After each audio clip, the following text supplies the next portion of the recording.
नमस्कार, बहुत स्वागत है आपका सिटी एट 9 में खबरों के साथ मैं हूं रीनू। सबसे पहले बात आपके काम की। जब संपत्ति के रजिस्ट्रेशन में अब एमपी के लोगों को परेशानी का सामना नहीं करना पड़ेगा। दरअसल प्रदेश के सभी जिलों में संपत्ति के लिए रजिस्ट्रेशन के लिए आज से नए नियम लागू होने जा रहे हैं। प्रदेश सरकार संपदा 2 सॉफ्टवेयर और मोबाइल ऐप लॉन्च करने जा रही है और उसके बाद से प्रदेश में रजिस्ट्रेशन का काम काफी आसान और लोग अपना रजिस्ट्रेशन बहुत ही आसानी से करा पाएंगे। संपत्ति की जीआईएस मैपिंग, दस्तावेजों की फॉर्मेटिंग और बायोमेट्रिक की पहचान पूरे तरीके से डिजिटल हो जाएगी। सबसे अच्छी बात यह है कि ये सभी सुविधाएं आपके मोबाइल फोन पर भी उपलब्ध होंगी और इसके साथ ही कई दस्तावेजों के पंजीयन के लिए उप पंजीयन कार्यालय में मौजूद रहने की जरूरत नहीं रहेगी।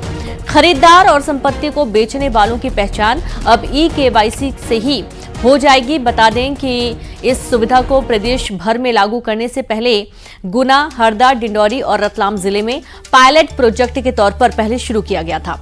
परीक्षण पूरी तरह सफल रहा, जिसके बाद सरकार ने प्रदेश के सभी 55 जिलों में इसे लागू करने का फैसला लिया है।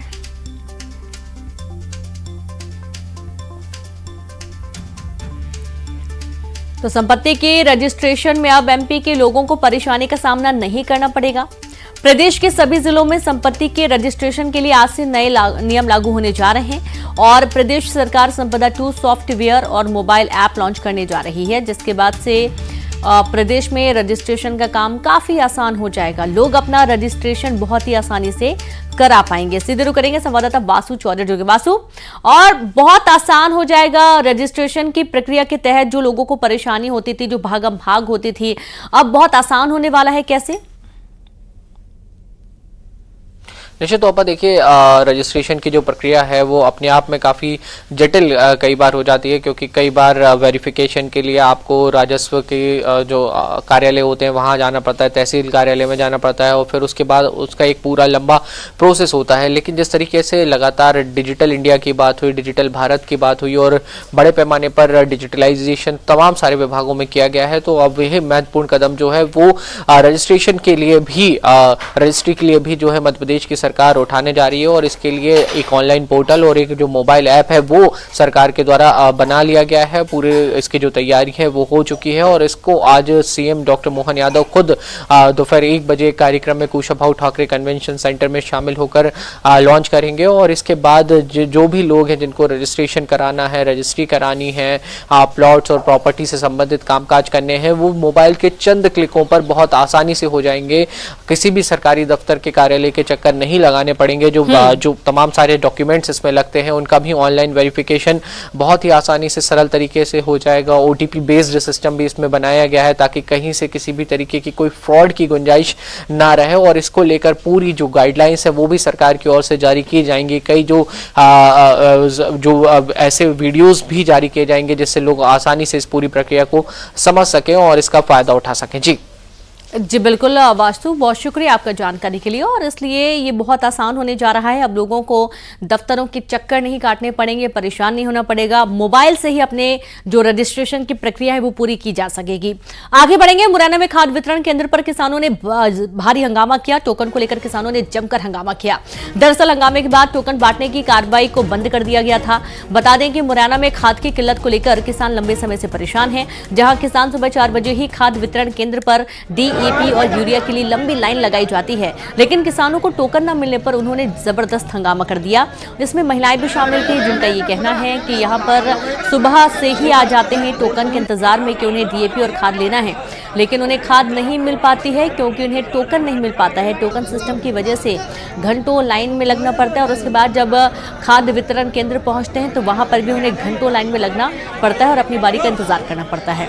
और इसके चलते किसान काफी परेशान हुए, नाराज हुए। दरअसल खाद न मिल पाने की वजह से पहले भी किसानों ने बवाल काटा था और उसके बाद टोकन की जो शुरुआत की गई एक बार फिर से बंद कर दी गई और इसके चलते किसानों में भारी नाराजगी इस वक्त देखने को मिल रही है।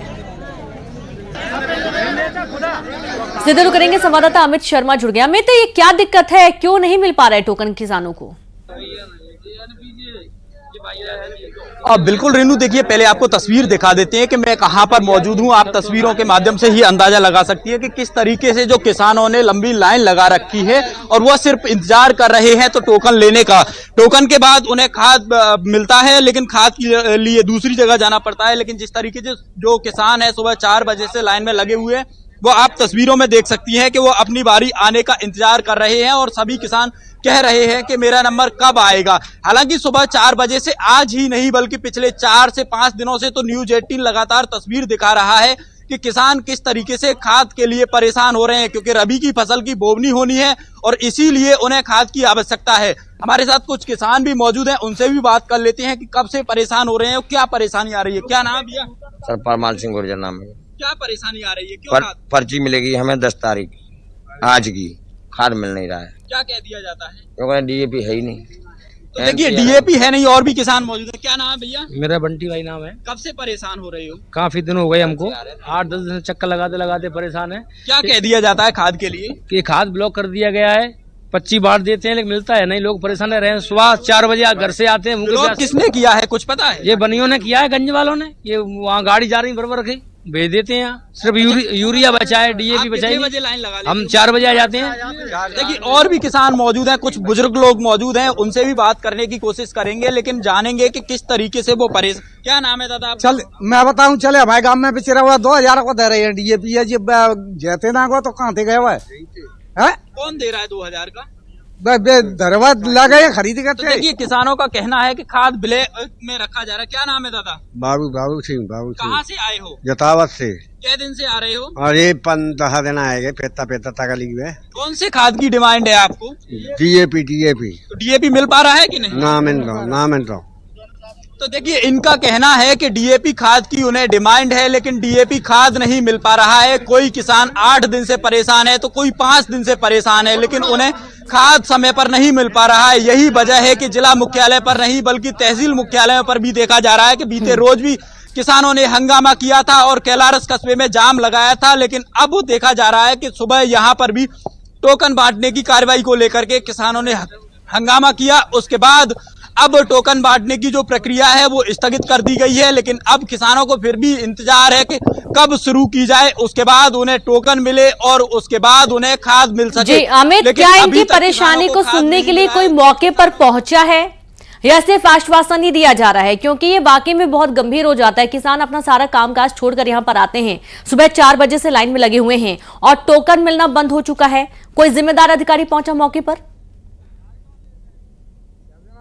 बिल्कुल, देखिए एसडीएम यहाँ पर आए थे, लेकिन कुछ देर बाद ही यहाँ से लौट गए। जैसे ही टोकन बांटने की कार्रवाई बंद हुई थी उसके बाद से ही एसडीएम यहाँ से लौट गए थे। लेकिन किसानों से भी जान लेते हैं कि आखिर आपके पास एसडीएम साहब आए तो क्या कहा था? आपके पास कौन आया था? कोई अधिकारी आया? अरे कोई आया, 2 पुलिस भाई आए थे। क्या कह रहे थे? ये बोल रहे थे जो बांट रहे साहब 3 बजे के यहाँ खड़े हैं रात के।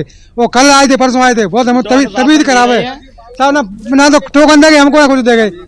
वो चलना बीमार। बताइए आप क्या परेशानी आ रही है? कौन आया था? क्या कह दिया आपने? सर 5 दिन से हमारे ये डेली कोई भी पुलिस प्रशासन काम नहीं कर रहा है, बिल्कुल सब लापरवाही चल रही है। ये क्या लापरवाही दिख रही है? डीएपी कट्टा तो दे ही नहीं रहे हैं। क्या कह रहे हैं? है ही नहीं। कौन सा खाद दे रहे हैं फिर आपको? यूरिया एलपी यूरिया दे रही है।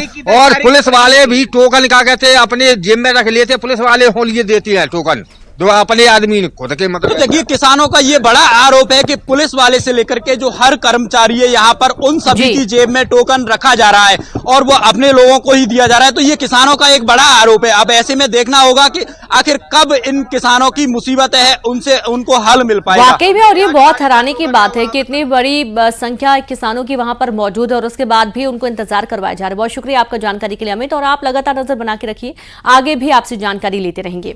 खबर उज्जैन से। उज्जैन में गरबा पंडाल में युवक पकड़ा गया। दरअसल पहचान छिपाकर गरबा पंडाल में ये एंट्री कर रहा था। हिंदू जागरण मंच ने युवक को एंट्री करते पकड़ लिया। पड़ताल करने पर युवक दूसरे समुदाय का निकला।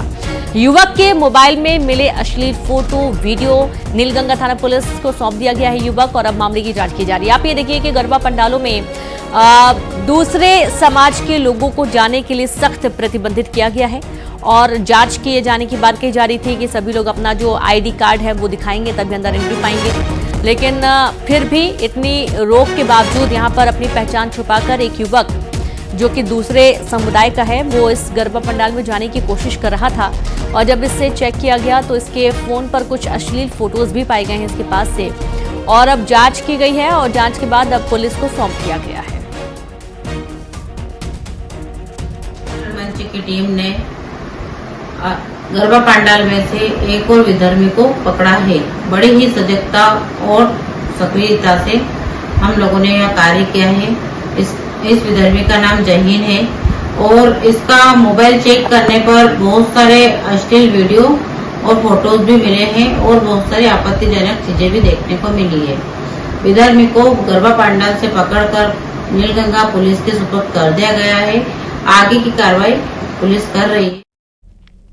और संवाददाता अजय पटवा जुड़े। अजय, ये युवक पहुंचा हुआ था गरबा पंडाल में अंदर घुसने की कोशिश कर रहा था, ये पूरा मामला बताइए, क्या एक्शन लिया गया इस पर, कैसे इसकी पहचान हुई है कि दूसरे समुदाय का है जो कि गरबा पंडाल में जाने की कोशिश कर रहा था?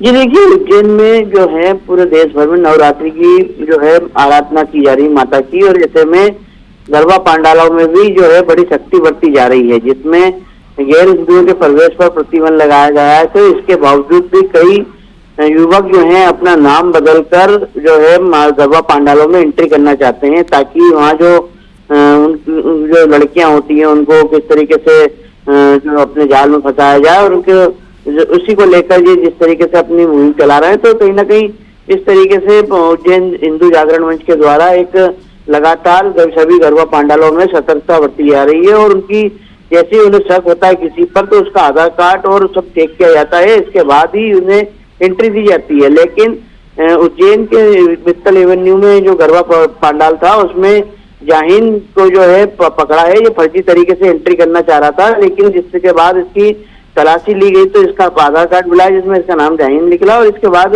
इसके मोबाइल में से कुछ आपत्तिजनक फोटोग्राफ्स मिले हैं। तो इसको लेकर हिंदू जागरण मंच के लोगों ने कार्रवाई करते हुए और नीलगंगा थाना पुलिस के हवाले किया है। पुलिस आगे की कार्रवाई करेगी। पुलिस फिलहाल अभी इस मामले में जांच कर रही है।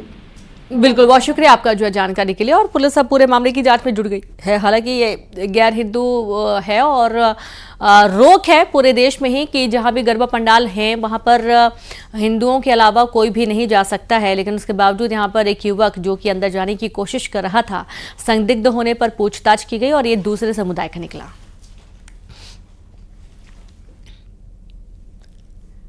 नवरात्रि को लेकर उत्साह है, गरबा पंडालों में रौनक है, लेकिन कुछ गैर हिंदू घुसपैठिए भी हैं जो कि गरबा पंडालों में घुसपैठ कर रहे हैं।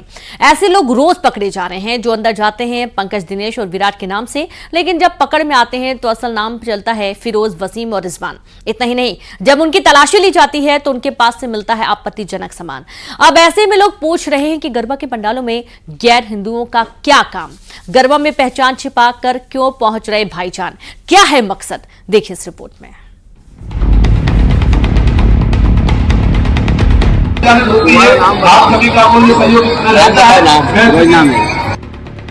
तो गौर से देखिए, सफेद टी शर्ट, लंबे बाल, आंखों में सुरमा, बदली बदली चाल। जैसे ही पता चला इसका नाम, फिर क्या हुआ बुरा हाल।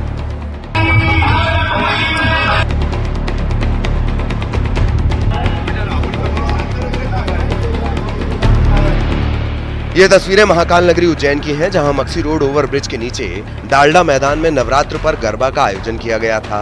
श्रद्धालु माता के गीतों पर गरबा खेल रहे थे, तभी आयोजकों की नजर एक ऐसे शख्स पर पड़ी जिसकी हरकतें कह रही थीं कि दाल में कुछ काला है। आयोजकों ने उस युवक को पकड़ा और पूछा, तुम्हारा नाम क्या है? तो भेद खुल गया।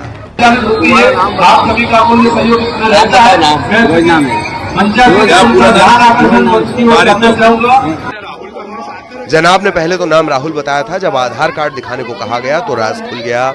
आधार कार्ड में असली नाम निकला फिरोज। फिर क्या, गरबा पंडाल का माहौल ही गर्मा गया।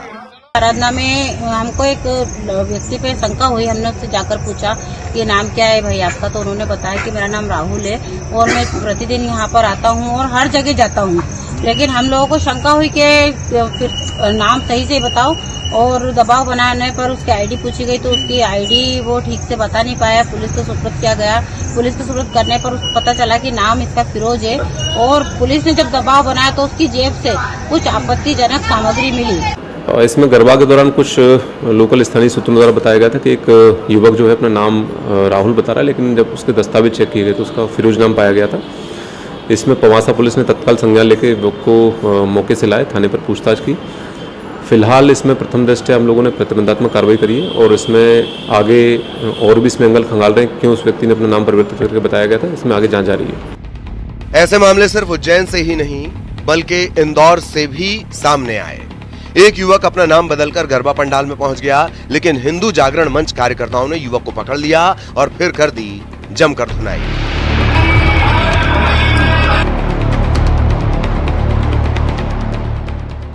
युवक देवास से टीजीएल गरबा में शामिल होने के लिए आया था। जब युवक की फोन की तलाशी ली गई तो गरबा में शामिल होने आई कई लड़कियों की तस्वीरें भी मिली। Bureau report, news 18।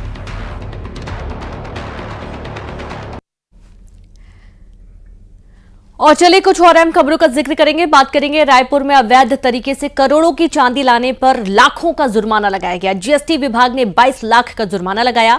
928 किलो चांदी की ये बड़ी खेप आगरा से रायपुर लाई जा रही थी और रायपुर और दुर्ग के 12 व्यापारियों ने ये चांदी मंगाई थी। फ्लाइट में कार्गो से चांदी की ये खेप लाई गई थी और अब इसे पकड़ लिया गया है। बड़ी जानकारी रायपुर से, जहां पर अवैध तरीके से करोड़ों की चांदी लाने पर लाखों का जुर्माना लगाया गया है। जीएसटी विभाग ने 22 लाख का जुर्माना लगा दिया। 928 किलो चांदी की ये बड़ी खेप आगरा से रायपुर लाई जा रही थी और दुर्ग के 12 व्यापारियों ने ये चांदी मंगवाई थी।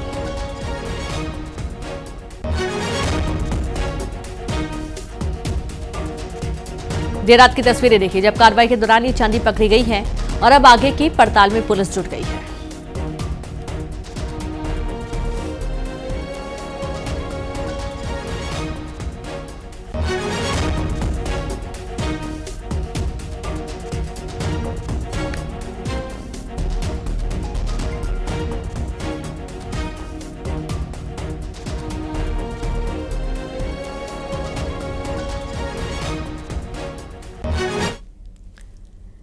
रायसेन से खबर है जहां बस ने बाइक को मारी टक्कर। बाइक सवार पिता समेत मासूम 3 लोगों की मौत हो गई है। हादसे में बच्ची घायल हुई है, भोपाल रेफर किया गया है। उदयपुर थाना क्षेत्र का ये पूरा मामला सामने आया है। बड़ी जानकारी रायसेन से, जहां बस ने बाइक को मारी टक्कर। बाइक सवार पिता मासूम समेत 3 लोगों की मौत हो गई है। हादसे में बच्ची घायल हुई है, भोपाल रेफर किया गया है। उदयपुर थाना क्षेत्र का ये पूरा मामला सामने आया है।